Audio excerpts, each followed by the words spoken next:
Hello, everybody. Hello, everyone. Tom O'Connor here from ILTACon 19. Is that really true?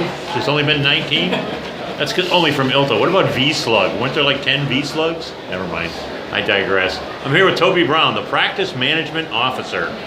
Did I get that correct? Yes, at Perkins Coie, which is based in Seattle, but I understand you've recently exited stage left from Seattle.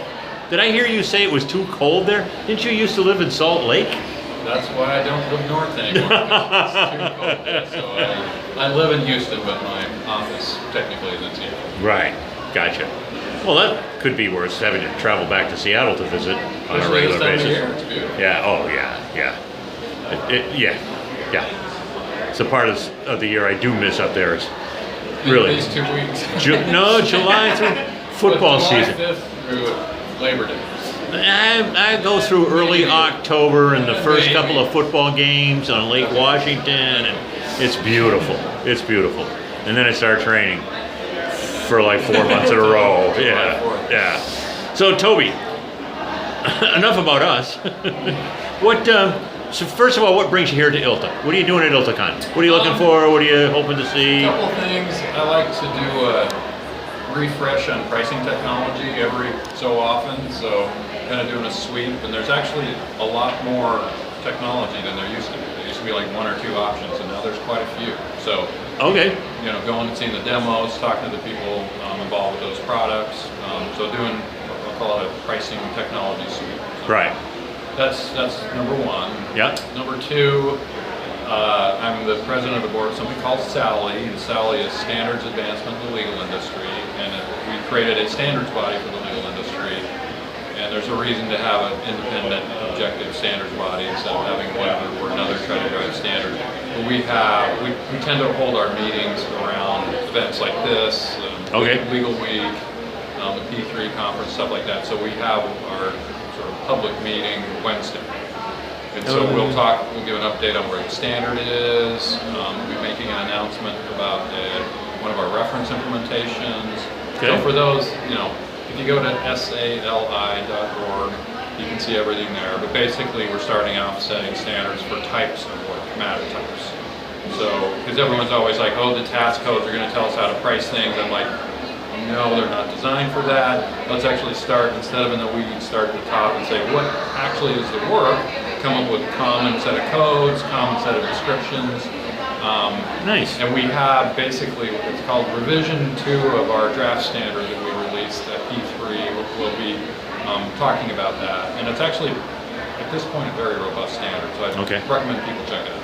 Being implemented by people? How? There's 2 firms in reference implementations, and there's a client that leveraged it that we'll be announcing on Wednesday. All right, great. Well, maybe I'll do a little quick follow-up with you on Wednesday after the announcement. That'd be interesting. Okay. So speaking of pricing, I'm an eDiscovery guy. Yes. We're going through some interesting changes in our profession. One is the just overall, I feel like we're talking about getting away from the old per gigabyte model, the way attorneys are talking about getting away from the per hour model, right? It's a nice idea, and it makes a great talking point at conferences like this. I'm not sure how everybody's really doing it. I shouldn't say that. There are, in fact, a number of firms that are eDiscovery firms, and some of that's client-driven. What are you seeing at your end? Is it a big deal? Is it a... No, Too soon to say? Too soon to say. It may be cyclical. The per gig, people liked it because it was predictable. I knew. The downside is okay, we started off with, X number of gigs, and now we've got 2X. And so pricing can go, or the fee, the amount you pay can get out of control. Plus there's incentives for having a lot of data held in the system for a long period of time. So it creates certain incentive. That being said, going to hourly or back to hourly, or other forms of billing like that, there are downsides to that too. The upside is, clients and law firms are comfortable with that because we know it. Because we know how it works. Yeah. But my thinking is, I say, buyer beware, because once you go off of some sort of predictable pricing, you spend a lot of time reading bills. Right. And with eDiscovery, that looks to be a lot of information that you have to comb through every month, Yes. just to decide whether you're getting a good price or not. Right. So if you're willing to do that and put the time into that, and you have the resources to do that, great. And even on the legal side, some clients prefer hourly billing because that's what they know and that's how they know how to control costs. So I think people are doing whatever they can to make money, which I think is how this system works. Unless they check. But you said to me what is the magic word, which is predictability. Clients, whether they're law firms or corporate clients, are looking for some sort of predictability in their pricing. It's the fluctuations that kill you, right? Yeah, well, in fact, that's a good point. In my spare time, at least once a day, I read an outside counsel guide. And I would say more and more of them, preponderance of them now, I'm trying to think of the last 20 I read, maybe all of them had a budget requirement for any kind of legal work. Right. Where they're basically saying, typically what they'll say is, you have 30 days or whatever the window is to get us a budget. If you don't get us the budget, we won't pay you. And some of them can be, more lax, like it has to be over $250,000. Some say for every matter. Interesting. So this is applying to eDiscovery too. So okay, you're going to bill by the hour, but the outside counsel guidelines are basically, in fact, bouncing around a little bit. Early case assessment a lot of times is spelled out in the outside counsel guidelines, saying we need a budget for that. So more and more, I think even if you go off of the gigabyte, you're going to be driven by these budgets. Interesting. So Interesting. I think that is very early stage, because I think a lot of clients are like, oh, we can ask for budgets, and they're asking for accruals, and they're asking for all this other stuff.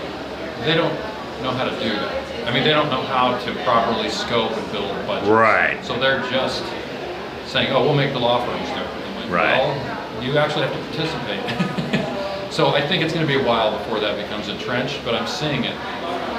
But you're definitely seeing most outside counsel guidelines, newer ones that I read. Related to that is something that we talk about a lot in the profession, which is what's been the holy grail for years. We talked about this offline a moment ago, which is one platform to handle your data instead of moving data from, collection to processing to an early case analysis to review to production out. We're seeing a real trend, especially at the processing and review stages, to combine that with analytics and cull. Culling is the big. Let's get the amount of data that we're going to use down. Is that having an impact on pricing yet? Or is that also too soon to tell? Not much. I'd say too soon. Not much that I've seen. Okay. I think part of it is people transitioning to the single platform, so they got to get better at that. I suppose on one level, you're saving the time of transferring the data, but that's not really a big price driver. No, from the technical end, a lot of it's the risk as well. You don't want to be moving. In the old days, it was a couple hundred gigabytes. Data, now we're moving terabytes of data. Risks, so there's not just the size and the time, which can be significant, but the risk. Potential.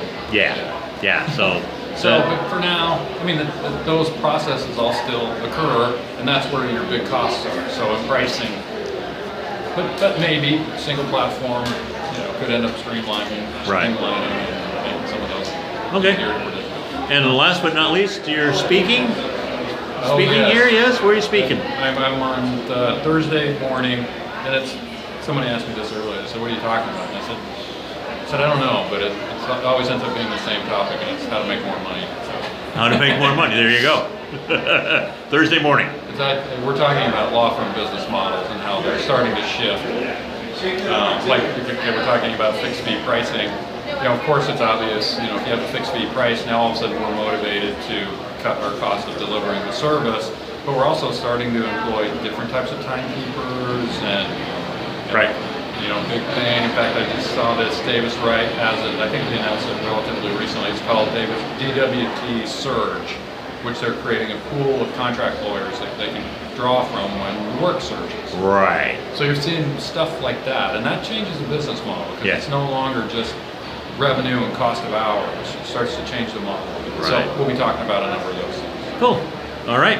Well, as always, thanks for the comments. Great seeing you again, and Maybe I'll see more of you now that you're back in Houston. Down to the warm south. That's right. Thanks, Toby. Okay.